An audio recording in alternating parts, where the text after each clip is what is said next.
샬롬, 기브 앤 테이크 6번째. 아는 사람은 이미 공유하는 것이 있기 때문에 몇 마디 말로도 소원한 관계를 충분히 개선할 수 있다. 약한 유대 관계와 달리 소원한 관계를 개선하는 데는 인간 관계를 다지기 위한 투자가 전혀 필요치 않다. 레빈 교수팀은 또 다른 경영자 100명 이상을 선정한 다음 연락 없이 지내는 10명을 골라 가장 유용한 도움이 줄 것 같은 순서대로 순위를 매겨보게 했다.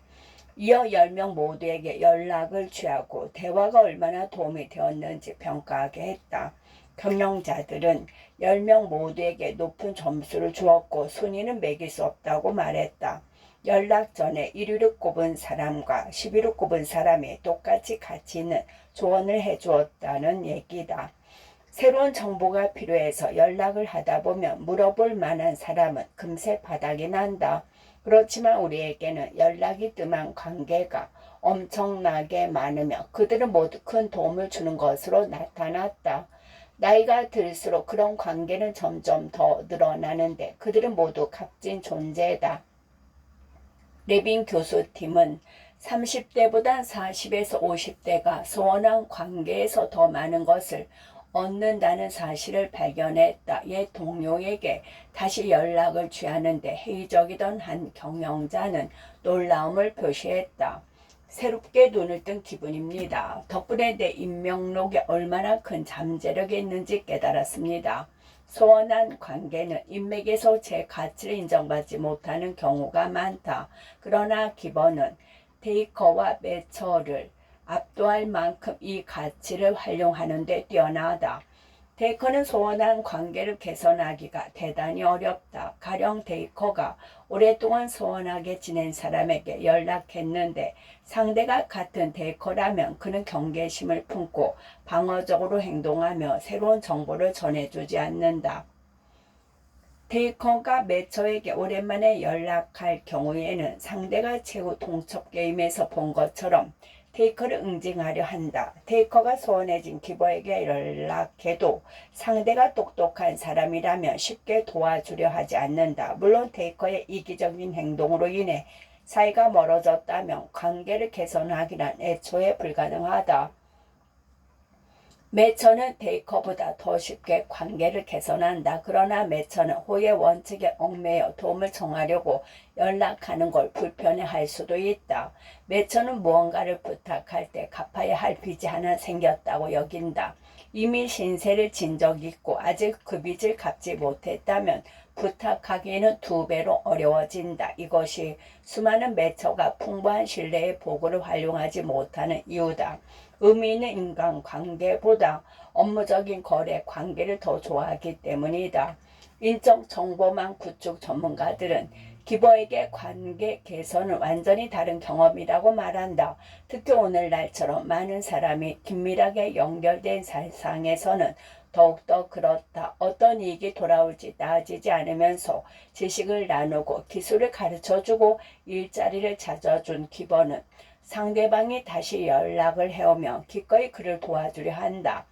애덤 리프키는 요즘 새로운 사람을 만나 인맥을 쌓는데 예전보다 시간을 덜 들이고 대신 오랫동안 소원했던 사람들에게 초점을 맞춘다. 이제는 한동안 이야기를 나누지 못한 사람들을 다시 찾는 데 시간을 보내고 있습니다. 그는 예전에 알던 사람과 오랜만에 연락이다 대화를 나누면 무척 기쁘다고 한다. 그는 이미 아량과 친절로 사람들의 신뢰를 얻었고 사람들은 리프킨의 도움에 감사하며 그가 아무런 대가를 바라지 않고 그렇게 해주었다는 것을 알고 있다. 그는 여전히 정보를 나누고 조언을 해주고 사람들을 소개하고 싶어 한다. 2006년 리프키는 106마일 모임에서 좋은 이야기를 들려줄 연사를 찾다가 에반 윌리엄스에게 다시 연락을 취했다. 이미 유명해진 윌리엄스는 트위터를 시작하느라 어마어마하게 바빴지만 언젠가 반드시 연설을 하겠다고 대답했다. 5년 후에 우리가 연설을 부탁했을 때 그는 그 약속을 잊지 않고 있었습니다. 리프킨 같은 기버가 구축한 인간관계는 매력적인 연구 주제다. 소셜 네트워크 연구자들은 대개 지식이 사람과 사람 사이로 전해지는 정보 교환 경로를 찾는다. 그러나 버지니아 대학 롭크로스 교수와 앤드루 피커와 함께 연구를 진행한 웨인 베이커는 네트워크를 통해 흐르는 에너지를 추적하는 것도 가능하다는 사실을 깨달았다. 베이커는 IBM의 직원들에게 회사 내에서 다른 사람과 나눈 대화를 심하게 힘이 빠짐에서 최고 굉장히 힘이 솟음이라는 잣대로 평가하게 했다. 연구진은 이 평가 자료를 바탕으로 마치 은하수 모형처럼 생긴 에너지 네트워크 지도를 완성했다. 테이커는 주변 사람들로부터 에너지를 빨아들이는 블랙홀이다. 기본은 빛을 발해 조직을 밝게 비추는 태양이다. 이들은 고가 점수를 독점하거나 남의 아이디어를 도용하지 않고 동료들이 공을 세울 기회를 만들어낸다. 또 어떤 제안에 반대할 때도 발언자를 무시하지 않고 존중한다. 만약 애덤 리프킨의 에너지 네트워크 지도를 그린다면 아마 그는 수많은 태양계의 태양처럼 보일 것이다. 몇 년 전 리프킨은 한 주말 파티에서 자금난으로 고전하고 있던 사업가 레이먼드 루프를 만났다. 리프킨은 그 자리에서 몇 가지 조언을 해주었다. 6개월 후 루프는 새 회사를 차리고 리프킨에게 조언을 구했다. 그날 바로 답장을 보낸 리프킨은 다음날 아침 식사를 함께하면서 2시간에 걸쳐 조언을 해주었다. 다시 몇 달이 지난 뒤 두 사람 우연히 마주쳤다. 지난 2년간 수입이 한 푼도 없었던 루프는 집에 화장실 배관까지 고장나는 바람에 헬스클럽 회원증을 빌려 샤워를 하다가 리프키를 만난 것이었다. 리프키는 사업의 진행 상황을 물었고 회사를 어떻게 개편해야 하는지 귀중한 조언을 해주었다. 그뿐 아니라 루프에게 한 벤처 투자자를 소개해 주었다. 루프는 투자를 유치했고 투자자는 루프 회사의 이사가 되었다. 루프는 그 두 사람은 아마 저를 어떻게 도와주어야 할지 의논하느라 이미 만났을 겁니다. 라고 말했다. 그의 회사 크리포사이언스는 페이스북 이용자들의 성향을 분석하고 이를 활용해 마케팅 활동을 펼칠 수 있도록 돕는 세계적인 소셜 마케팅 기업으로 성장했는데 루프는 리프킨의 도움이 아니었다면 그런 일은 불가능했을 거라고 믿는다. 심지어 리프킨은 할리우드 감독과 작가들에게도 빛을 던져 주었다. 8장에서 다루고 있듯 그것은 리프킨이 자기 인맥에 관한 정보를 인터넷에 공개했기에 가능한 일이었다. 어느 날 우연히 알게 된 할리우드 한 감독이 케이블 방송 쇼타임에 내보낼 시리즈를 막 끝냈다며 리프킨에게 도움을 요청했다. 감독은 그때 일을 들려주었다. 그는 자기 분야에서 꽤 성공한 사람이었지만 할리우드 홍보 담당자로서 뛰어날지는 솔직히 회의적이었습니다. 그런데 내가 틀렸습니다. 리프킨은 24시간이 지나기도 전에 만남을 주선하고 트위터와 유튜브 최고 실무자들을 상대로 시사회를 열었다. 그 할리우드 감독은 다음과 같이 말했다. 이걸 꼭 강조해야 하겠습니다. 내가 성공할지라도 리프킨은 얻을 게 아무것도 없었습니다. 망하든 흥하든 그는 잃거나 얻은 것이 없었다는 말입니다. 그래도 그는 남을 돕는 걸 진심으로 즐거워하며 우리가 미디어와 접촉할 기회를 수없이 만들어 주었습니다. 우리에게 쏟아진 수많은 매체의 긍정적인 찬사와 소설 미디어의 폭발적인 관심은 순전히 리프킨 한 사람 덕분입니다. 우리가 들인 막대한 홍보 비용보다 그의 친절이 훨씬 더 멀리까지 전해졌고 더 효과적이었지요. 남에게 호의를 베푸고 기쁨을 안겨주는 사람에게 소원한 관계를 개선하는 것은 매우 활기찬 경험이다. 리프킨이 링크드인에 추천사를 남긴 265명과 그가 106마일에서 도움을 준 수백 명의 사업가를 생각해보라. 그들 중에서 한동안 리프킨과 연락이 끊겼다가 오랜만에 리프킨의 연락을 받은 사람은 분명 열광적으로 그를 도와주려 애쓸 것이다. 물론 리프킨은 그들의 도움을 바라지 않는다. 적어도 자기 자신을 위해서는 말이다. 리프킨의 진정한 목표는 사람들이 인맥을 쌓고 누가 자신에게 이로운지 판단하는 방식을 근본적으로 변화시키는 일이다. 그는 인맥이란 우리 자식뿐 아니라 모두를 이롭게 하는 수단이라고 믿는다. 그리고 인맥에 대한 이타적인 접근 방식이 모든 사람을 이롭게 함으로써 전통적인 호의의 원칙을 뒤엎을 수 있다고 확신한다. 5분의 친절 법칙. 2012년 링크드인의 신입 사원 채용 담당자 스테파니는 그녀의 경력에 가장 큰 영향을 준 사람을 3명만 꼽아보라는 질문을 받았다. 그런데 그중 한 명이 애덤 리프킨이었다. 리프킨은 자신이 그 명단에 올랐다는 말을 듣고 깜짝 놀랐다. 그들은 몇 달 전에 딱 한 번 만났을 뿐이었기 때문이다. 당시 스테파니는 직장을 구하던 중 친구를 통해 리프킨을 만났다. 리프킨은 먼저 문자 메시지로 조언을 해주고 그녀가 직장을 잡도록 도와주었다.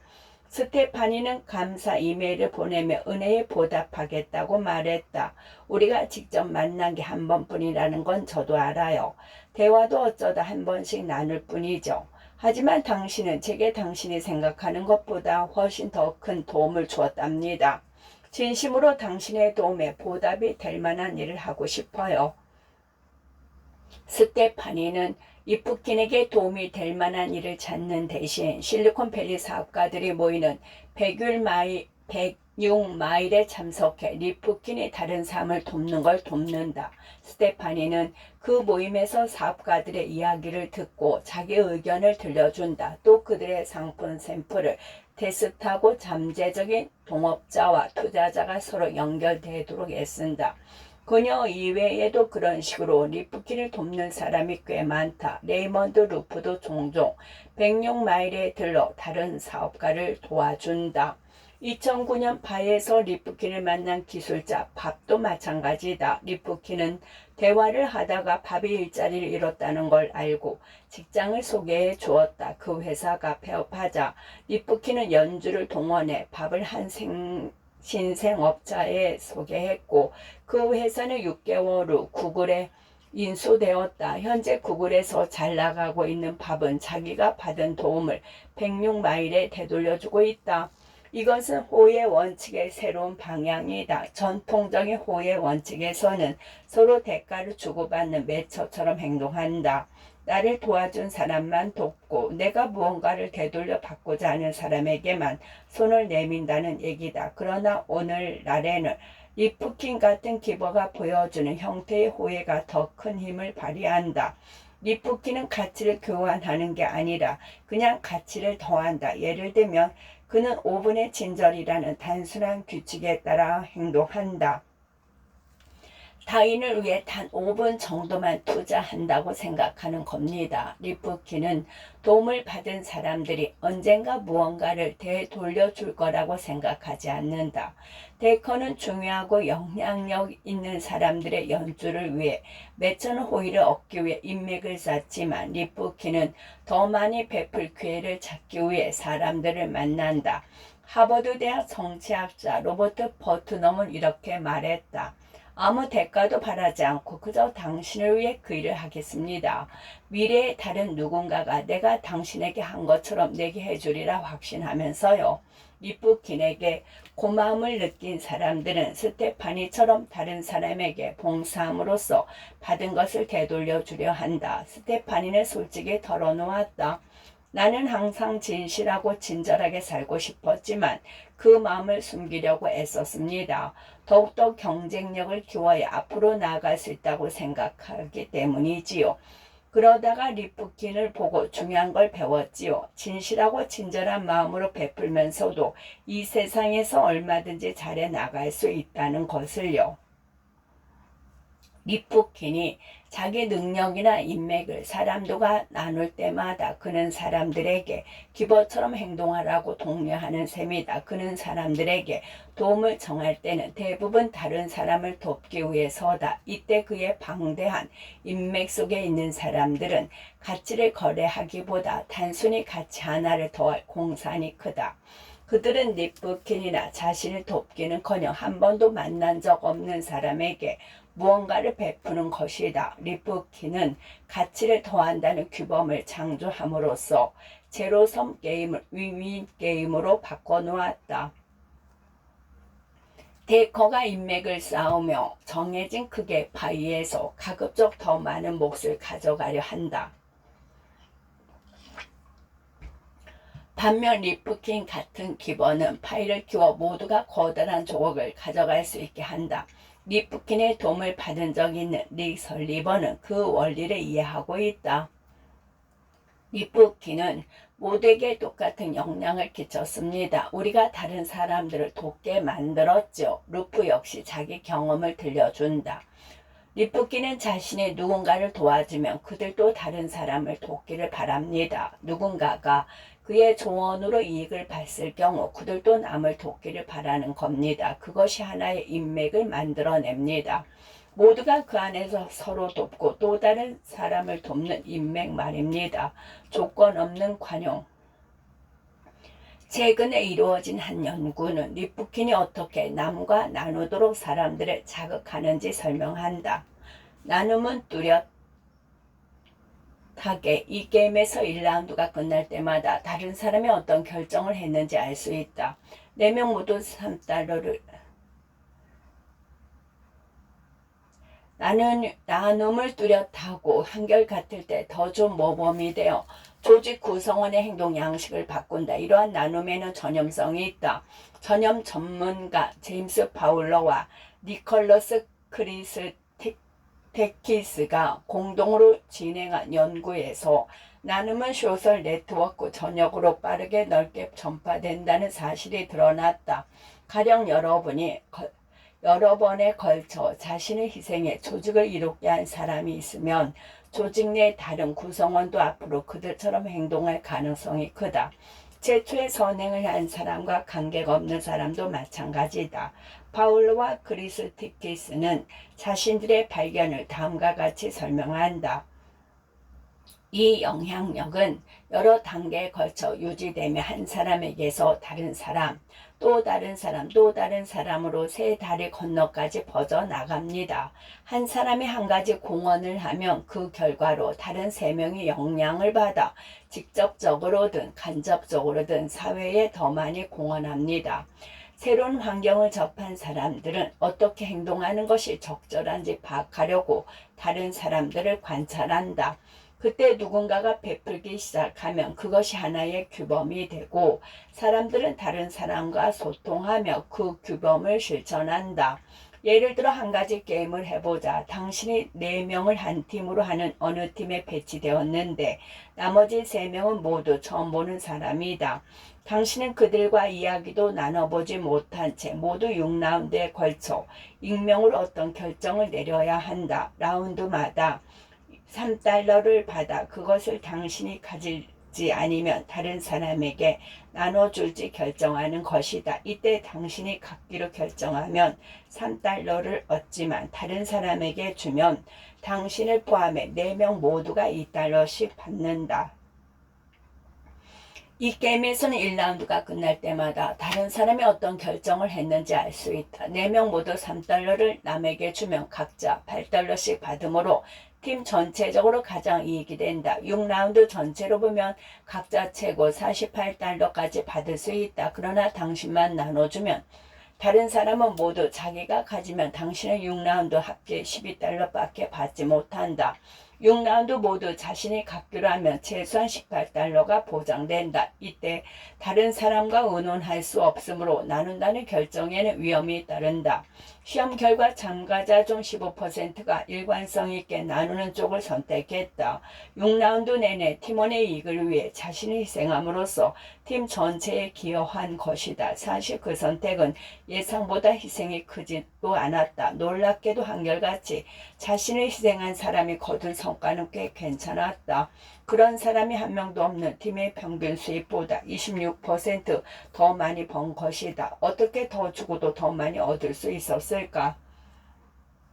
팀에 한결같은 기버가 한 명 있으면 다른 사람도 더 많이 나눈다. 기버가 한 명만 존재해도 나눔을 규범으로 확립하기에 충분하다. 실험 참가자들은 자기 것을 나눠 가짐으로써 다른 팀원의 수입을 늘려주고 그 과정에서 자신도 더 많이 얻었다. 물론 한번 기부할 때마다 돈을 더 적게 받지만 다른 사람도 같은 행동을 하도록 자극함으로써 결국 참가자 전원에게 더 많은 돈이 돌아갔다.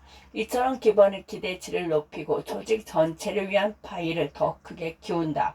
이 실험에서 한결같은 기버가 매번 자기 몫을 나눈 행동은 5분의 친절과 같은 원리라고 할 수 있다. 이는 작은 희생으로 구성원 전체를 이롭게 한다. 또 그 행동은 다른 구성원을 자극해 같은 행동을 하게 한다. 106마일에서도 사업가 4천여 명 전체가 서로 돕는 것이 규범이다. 리프킨의 얘기를 들어보자. 누군가가 호의를 되돌려 줄 거라고 믿기 때문에 부탁을 들어주는 것이 아닙니다. 이 모임의 목적은 나눔의 가치를 심어주는 데 있습니다. 사업적으로 행동할 필요가 없습니다. 호의를 거래할 필요도 없습니다. 당신의 모임에 잠깐 누군가를 도와준다면 당신의 도움을 필요하게 될 때 또 다른 누군가가 당신을 위해 무언가를 해줄 것입니다. 테이커와 매처의 눈에는 이처럼 조건 없는 나눔이 위험해 보일 것이다. 베품이 자신에게 이익이 돌아온다는 이 보장 없는 상황에서 애덤 리프킨 같은 기버는 과연 생산성을 유지할 수 있을까? 이 질문에 대한 대답은 스탠퍼드 대학 플랭크 플린 교수가 샌프란시스코 베이 엘리어 대형 통신회사 기술자들을 대상으로 한 연구 결과가 해준다. 먼저 기술자들은 자신과 주변 사람이 서로 얼마나 도움을 주고받았는지 그 정도를 평가했다. 이를 통해 플리는 누가 기버고 테이커인지 또 매처인지 알아보았다. 그런 다음 각자 다른 기술자 10명을 제시하고 그들을 얼마나 존경하는지 물어 지위를 평가했다. 테이커는 가장 지위가 낮았다. 끊임없이 도움을 요청하기만 하고 되돌려주는 일이 드물어 스스로 다리를 불태웠기 때문이다. 동료들은 테이커를 자기만 생각하는 사람으로 보고 무시함으로써 응징했다. 기버는 지위가 테이커와 매처보다 압도적으로 높았다. 또한 도량이 깊을수록 동료들로부터 큰 존경과 명망을 얻었다. 기버는 받은 것보다 더 많이 베품으로써 자신의 능력과 가치를 증명하고서는 의도를 보여주었다. 비록 높은 잔사를 받았지만 기버에게도 문제는 있었다. 그들은 존경의 대가로 생산성을 지불한 것이다. 플리는 3개월 동안 기술자들이 해나간 일의 양과 질을 평가했다. 그 결과 기버가 테이커보다 더 생산적이었음이 드러났다. 기버는 더 열심히 일하고 더 많은 일을 끝냈다. 하지만 기버보다는 매처가 더 생산적이었다. 기버는 다른 동료를 돕느라 자기 작업, 보고서 작성, 설계 등에 쓸 시간을 빼앗겼으나 매처는 동료를 도와준 만큼 도움을 받아 자기 궤도를 유지했다. 언뜻 이것은 이타적인 행동 양식에서 걸림돌로 작용하는 것처럼 보인다. 남을 돕느라 자신의 생산성이 떨어진다면 이타적으로 행동하는 게 무슨 소용이란 말인가? 그런데 애덤 리프킨은 이타적으로 행동하면서도 큰 성공을 거둔 회사를 몇 개나 공동으로 설립하는 등 높은 생산성을 유지했다. 그는 어떻게 기버의 삶과 생산성을 바꾸지 않을 수 있었을까? 그 비결은 더 많이 주는 데 있었다. 엔지니어를 대상으로 한 연구에서도 기버는 항상 생산성을 대가로 지불한 것이 아니었다. 플리는 더 많이 주는지, 주는 만큼 받는지, 더 많이 받는지에 대한 동료들의 평가를 바탕으로 엔지니어를 기버, 매처, 테이커로 나누었다. 이는 받을 만큼 되돌려 달라고 요구하지만 요구하지만 않으면 남들은 자주 돕지 않아도 기보로 평가받을 수 있음을 의미한다. 얼마나 자주 돕고 도움을 받는지를 토대로 엔지니어를 평가할 때 생산성이 떨어지는 기보는 어쩌다 한 번씩 남을 돕는 사람들 뿐이다. 전체 엔지니어 중에서 생산성이 가장 뛰어난 사람은 남을 자주 돕고 그보다 적게 도움을 받는 사람들이었다. 이들이야말로 진정한 기보로 주인은 물론 생산성이 가장 높았고 동료들의 깊은 존경을 받았다. 이것이 5분의 친절을 실천한 애덤 리프킨에게 일어난 일이다. 소셜미디어 시대 이전에는 리프킨도 이름이 알려지지 않은 채 사라졌을지도 모른다. 세상이 긴밀하게 연결된 덕분에 그가 기버라는 평판은 소리보다 더 빠른 속도로 퍼져나갔다. 루프는 놀라움을 감추지 못했다. 그가 새 회사를 차리려고 하자 곧바로 자금이 마련되었습니다. 명성이 정말 대단하지요. 그가 얼마나 좋은 사람인지는 모두가 압니다. 자금을 쉽게 조달하는 건 리프킨이 그런 사람이기 때문에 얻는 대가지요. 리프킨은 기버가 어떻게 엄청난 인맥을 형성하고 그것을 이용하는지 잘 보여주는 사례다. 기스페라지는 성공의 열쇠를 한 단어로 요약하면 관용이라며 당신이 관용이라는 규칙에 따라 다른 사람을 대하면 당신도 똑같은 보상을 얻을 것이라고 말한다. 세계 최대의 비즈니스 네트워크 조직 비즈니스 네트워크 인터내셔널의 설립자이자 회장인 이반 마이스너가 주는 자가 얻는다라는 짧은 한마디를 좌우명으로 삼은 것도 우연은 아닐 것이다. 오랜 세월 철자 바꾸게 심취한 끝에 애덤 리프킨은 마침내 완벽한 문장을 만들어냈다. 나는 카르마를 깨달았다. 공유하는 성공, 승리를 독차지하지 않는 행위는 놀라운 가치. 사소한 예의를 하나 제외하면 우주 만물이 자기 이외의 다른 무언가에 의지한다는 사실을 잊지 말아야 한다. 존 앤드루 홈스. 천재를 만드는 사람들. 조지 메이어라는 이름을 모르는 사람도 아마 그가 한 일은 알고 있을 것이다. 당신이나 당신과 가까운 누군가는 전 세계의 모든 세대를 사로잡은 그의 아이디어에 열렬한 팬일 가능성이 크다. 나 또한 그의 업적을 19살 때부터 존경해 왔지만 그것이 메이어의 작품이라는 건 최근에야 알았다. 메이어는 키가 크고 비쩍 마른 50대 중반의 사나이로 치렁치렁한 머리에 염소 수염을 길렀다. 길거리에서 그와 우연히 마주쳐도 얼굴을 알아보지는 못하겠지만 그가 록밴드 그레이트풀 데드의 팬이라는 건 예상할 수 있을 터다. 그렇다. 메이어는 기타리스트 제리 가르시아가 죽기 전 5년 동안 그레이풀 데드의 콘서트를 최소한 70번 이상 보러 갔다. 메이어는 하버드 대학 시절 신입생에게 냉장고를 팔기로 하고 돈까지 받은 다음 물건을 가져다 주지 않아 정학 직전까지 갔었다. 또 전자 기타로 기숙사 창문을 깨버려 정학을 당할 뻔하기도 했다. 대학 시절 그의 유일한 자랑거리는 하버드 대학 유머 잡지 하버드 램푼의 회장으로 선출된 일이다. 하지만 그 영광도 곧바로 일어난 쿠데타 시도 때문에 금세 빛을 잃었다. 저널리스트 데이비드 오원에 따르면 메이어의 동료들은 그가 믿을 만한 사람이 아니라며 격렬하게 반발해 메이어를 축출하려 했다.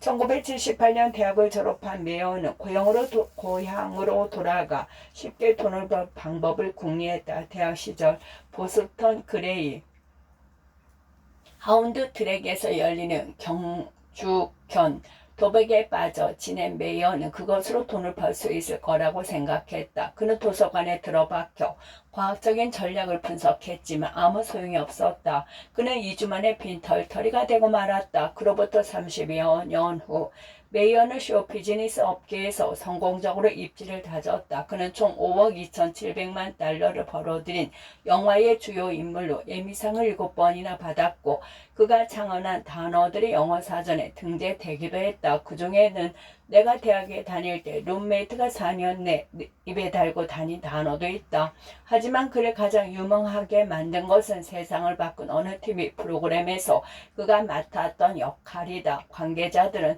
한 목소리로 타임이 20세기 최고의 TV 시리즈라고 칭한 그 프로그램의 성공을 메이어의 공로로 돌린다. 1981년 메이어는 두 친구의 추천을 받아 MBC 방송국 프로그램 데이버드 레터맨 쇼의 원고 샘플을 보냈다. 그 당시 원고를 받았던 레터맨이 오원에게 말했다. 메이어의 원고는 세부적인 부분까지 아름답게 다듬어져 있었습니다. 그때 이후로 그렇게 뛰어난 사람을 아직 만나본 적이 없습니다. 메이어의 두 친구는 레터맨에게 메이어를 미국에서 가장 웃긴 사람이라고 소개했다. 이는 결코 가볍게 넘길 말이 아니다. 그들은 코미디 부분 에미상 수상자로 사인필드, 케빈은 12살, 몽크 등을 집필했기 때문이다. 결국 메이어는 레터맨의 대본을 비롯해 다른 여러 프로그램에 관여했지만 1987년 레터맨 영화 대본을 쓰기 위해 방송 일을 그만두었다. 그러다가 1989년 그는 심슨 가족 프로그램에 합류했고 16시즌 동안 작가이자 제작자로 일하며 중추적인 역할을 했다. 만화 영화의 위상을 완전히 바꿔놓은 심슨 가족은 황금시간대 에미상을 27번이나 받았고 그중 6번은 메이어에게 돌아갔다. 물론 메이어가 심슨 가족을 시작한 것은 아니다. 심슨 가족은 본래 만화가 맨 그레이닝의 작품으로 제임스 블룩스와 샘 사이먼이 발전시켰다. 하지만 심슨 가족의 성공에서 가장 중요한 조력자는 메이어라는 데 널리 공감대가 형성돼 있다. 우원은 메이어가 프로그램 전체 윤곽을 잡았고 지금 심슨 가족에서 볼 수 있는 코미디 감성은 대부분 그의 것이라고 말했다. 희곡 작가 마이클 섹슨에 따르면 메이어는 작가들 사이에서 최고의 장면과 농담을 만들어내는 무대에 전제중 전제로 동한다. 심슨 가족 최초의 작가 중 한 명으로 수많은 족 에피소드를 쓰고 훗날 더 오피스의 프로듀서가 된 존 비티는 메이어를 이렇게 평가한다. 그는 누구보다 많은 것을 써내는 사람이었습니다. 거의 모든 장면마다 그의 지문이 찍혀 있지요. 그는 자신이 직접 장안하지 않았음에도 프로그램에 누구보다 많은 영향을 주었습니다. 메이어는 많은 사람이 서로 협조해야 하는 작업에서 어떻게 그처럼 성공을 거둘 수 있었을까? 팀에서 어떤 사람은 성공하고 또 어떤 사람은 실패하는 이유는 상호 관계를 대하는 행동 양식이 설득력 있게 설명해 준다. 오라클의 중력이었던 리즈 와이즈먼은 자신의 저서 멀티플레이어에서 천재와 천재를 만드는 사람을 구별한다. 천재는 끝.